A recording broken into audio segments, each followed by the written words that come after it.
One angry email, and suddenly, peace slips away. You scroll, Twitter, one harsh comment owns your mind. You've lost control before, haven't you? In this video, you won't find quick fixes.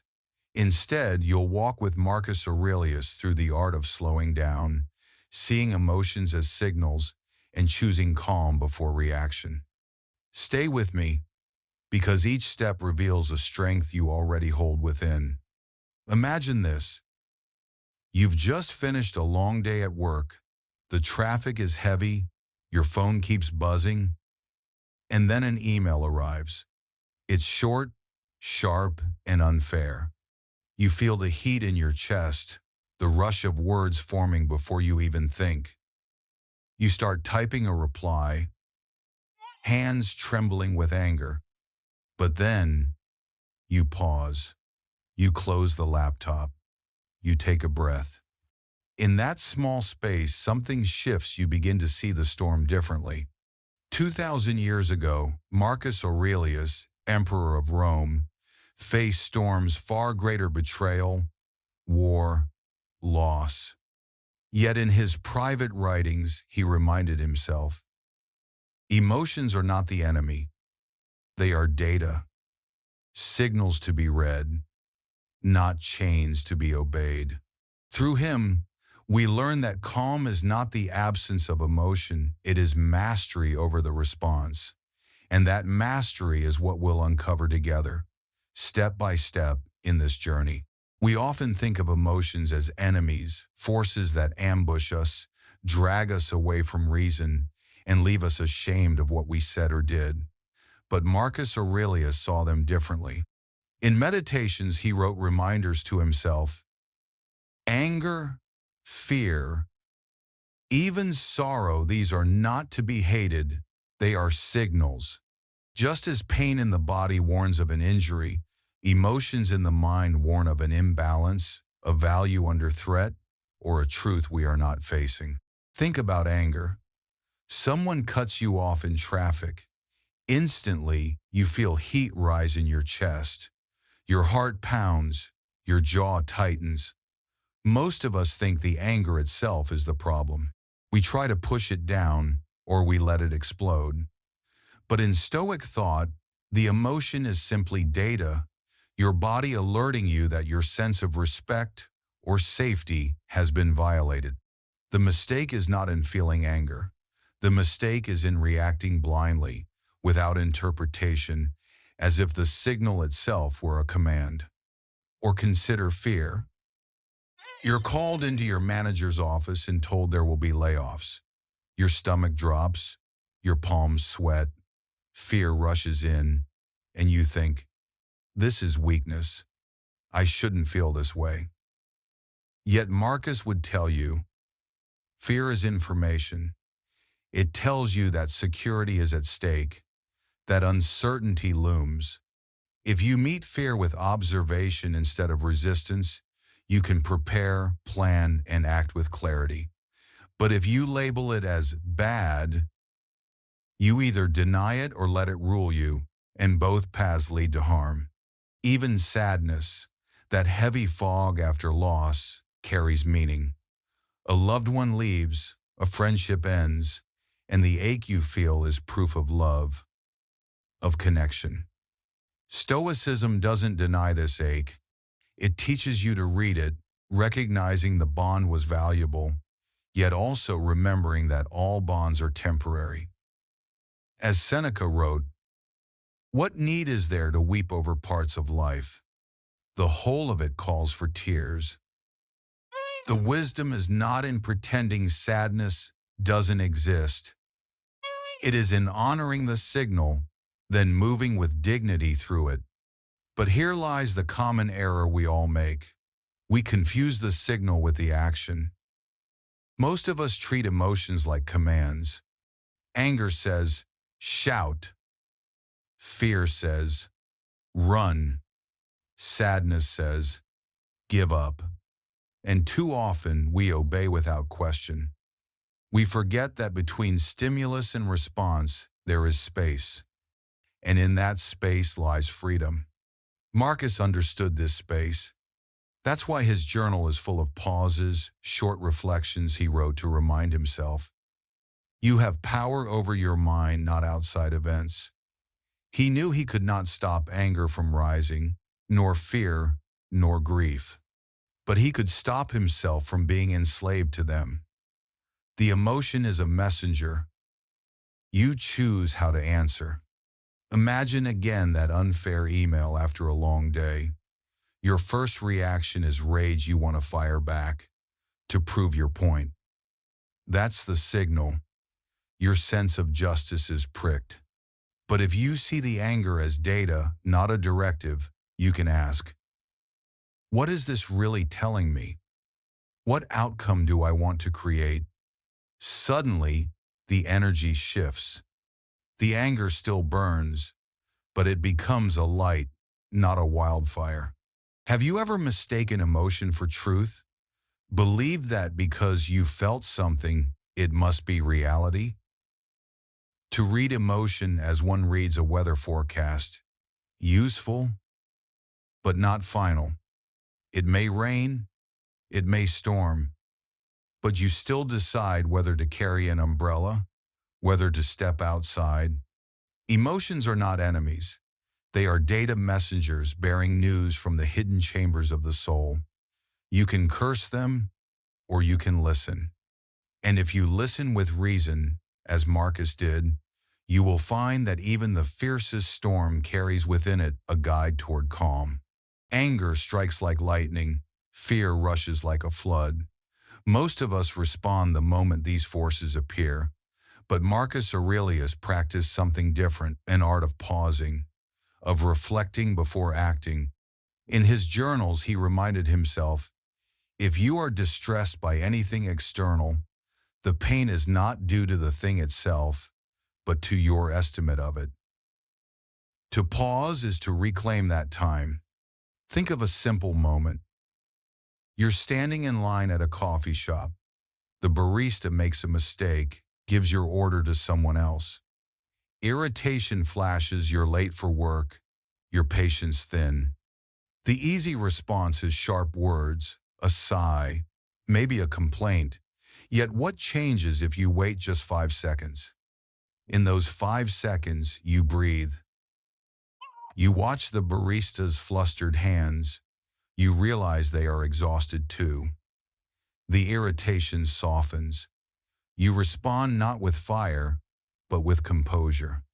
That pause, that space has altered the outcome. Marcus faced far greater provocations. As emperor, he dealt with betrayal from generals, corruption among senators, even rebellion.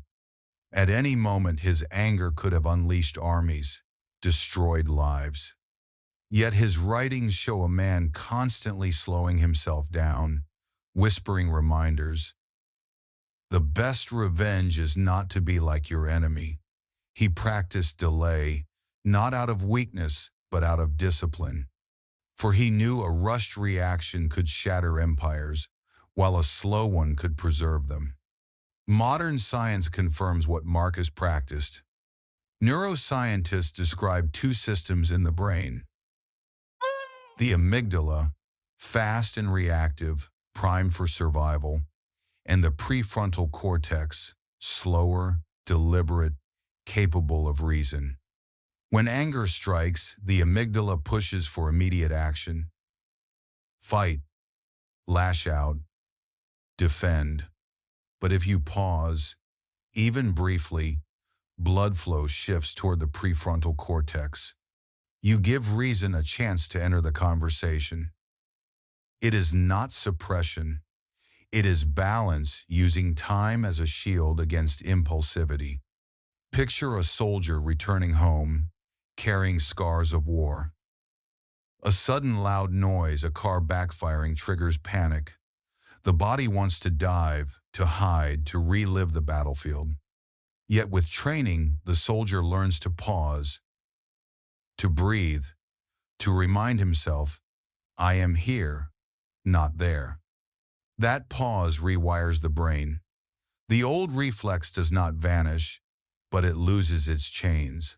You may not be a soldier or an emperor, but your battles are no less real. An argument with a partner, a heated meeting at work, a cruel comment online. These are arenas where your amygdala screams for control. Yet Stoicism whispers, pause. Let the first wave crash without pulling you under. Reflection is not delay for its own sake. It is the path to choice. Imagine what shifts in your life if you practice this daily. A pause before replying to a bitter text. A breath before raising your voice. A silent count before making a decision you cannot reverse. In each case, you create a distance between stimulus and response, and in that distance lies freedom. Have you noticed how many regrets begin with speed? Words spoken too quickly, emails sent too fast, actions taken in a rush of heat. Rarely do we regret the choice made after reflection. Marcus understood this. His pauses were not hesitations. They were strength disguised as stillness. So when the storm of emotion rises within you, remember, your first impulse is not your fate. You are not the amygdala alone. You are also the calm hand on the reins, the watchful mind choosing when and how to act. To pause is not to lose, it is to lead, starting with yourself. Mastery is not born in a single moment, it is trained through practice. Marcus Aurelius did not simply write about composure. He rehearsed it daily through small disciplines. For us too, calm in the storm is not an accident. It is built, one exercise at a time. One practice the Stoics often turn to is what I call the 5-year view. Imagine you are in a heated argument with a colleague. Words are sharp, pride is stung, and your chest tightens with the urge to defend yourself. In that moment, ask, will this matter in 5 years? Picture the scene 5 years from now. Will you even remember the details, or will it be a faint blur? Suddenly, the urgency lessens. The anger shrinks to scale. The shift is subtle but powerful. What felt unbearable now feels small enough to carry with grace. Another discipline Marcus relied on was journaling. He filled entire notebooks with his private thoughts, not to impress others, but to clarify his own mind. Today, psychologists affirm the same. Journaling interrupts the cycle of overthinking by translating emotions into words. Picture this. You return home after a draining day. Tension with your partner lingers. Your mind replays every word. Instead of firing off another text or withdrawing in silence, you open a notebook. You write, I feel unheard. I feel small. I fear rejection. The act of naming feelings drains their sting, leaving you calmer than before. The breath itself can also become an anchor. Stoicism often speaks of aligning with nature, and nothing is more natural, more grounding than breathing. Modern science shows slow, deep breathing calms the nervous system, signaling safety to the brain. Try the 4-7-8 method. Inhale for 4, hold for 7, exhale for 8. Imagine sitting at the dinner table, voices rising. Instead of adding to the fire, you silently breathe. With each cycle, your heartbeat steadies, your thoughts slow. In that silence, you set the tone, one of steadiness. The Stoics also rehearsed conflict before it happened. They called it premeditatio malorum, imagining challenges in advance. Applied to emotions, this means picturing how you will respond before the fire arrives. Before a difficult conversation, visualize the worst: raised voices, harsh words, misunderstanding. Then picture yourself pausing, breathing, choosing restraint. A teacher once used this simple tool before meeting parents. She pictured them arriving upset about grades and rehearsed her calm replies, steady voice, open posture, acknowledgement before explanation. When the real moments came, she was ready.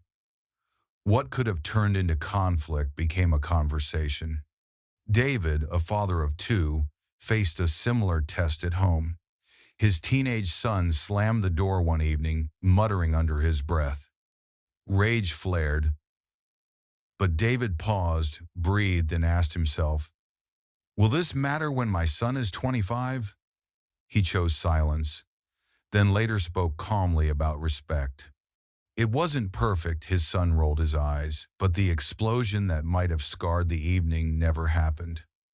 The bond remained intact. These practices are not complicated. They require no special tools, no ancient scrolls. Marcus Aurelius trained his mind as soldiers train their bodies through daily drills. And so can we. So I ask you, which of these will you begin with today? The 5-year lens, the notebook, the breath, or the quiet rehearsal of tomorrow's storms? Share your thoughts in the comments. Your practice may inspire someone else searching for calm. Philosophy is not meant to stay on the page. It must breathe in daily life, in the office, at home, and even in the endless scroll of a phone screen. Marcus Aurelius wrote not as an emperor alone, but as a man reminding himself to live with steadiness in the chaos of ordinary days. The same lessons fit our world if we dare to apply them. Think first of work. Deadlines pile up, emails arrive with sharp edges, meetings stretch long into frustration. In these moments, emotions often run the show: stress, snapping at coworkers, pride pushing us to interrupt, fear keeping us silent when we should speak. But what if you carried the Stoic pause into the boardroom? Picture yourself in a heated meeting, tension filling the air. Instead of cutting in, you breathe, you wait.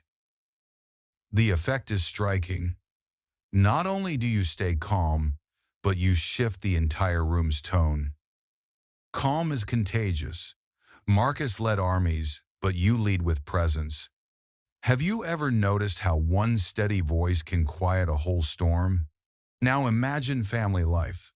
You come home exhausted, only to find dishes unwashed, arguments rising, a child refusing to listen. Anger surges, it feels justified. But remember the 5-year view. Will tonight's irritation matter years from now? Or will your child only remember the tone of your voice? Calm does not mean weakness. It means choosing the relationship over the impulse. A parent who pauses, who breathes before speaking, teaches more by example than by lecture. And perhaps the greatest legacy is not what you say, but how you carry yourself through conflict. And then there is the digital battlefield: social media.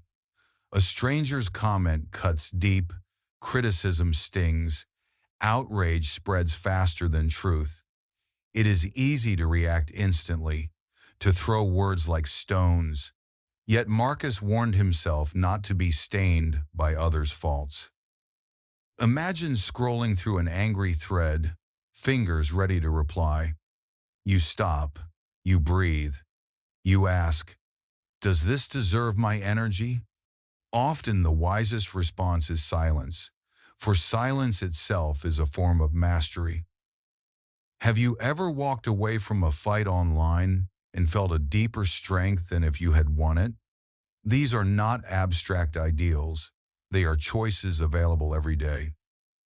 At work, in family, online, you will meet storms.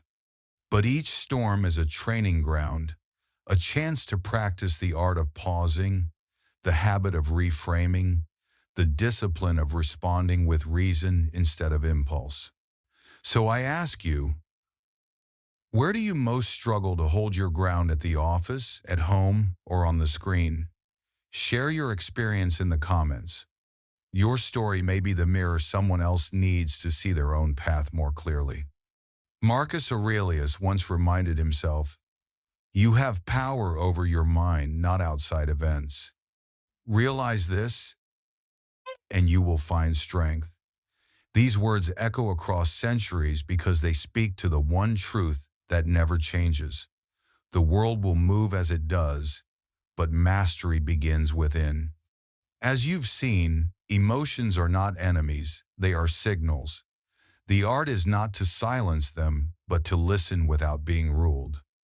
To pause before reacting, to breathe before speaking, to choose calm even when chaos demands otherwise. Each time you practice, you shape a fortress within, one that no insult, no delay, no loss can easily breach. Perhaps today you felt anger, or fear, or grief. That does not mean you failed, it means you are alive. The Stoic path is not about erasing emotion, it is about walking with it, carrying it with dignity, and refusing to let it steer the wheel of your life. Even if nothing around you changes, you can. If this message has spoken to you, I invite you to subscribe to the Stoic Room. Like this video if it helped you, and leave a comment, perhaps just one sentence, about what resonated most.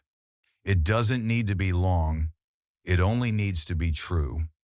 And as we close, carry this reminder: calm is not given, it is practiced. Strength is not loud, it is steady. You've made it this far, and that says everything. The Stoic Room. Calm, strong, unshaken in every storm.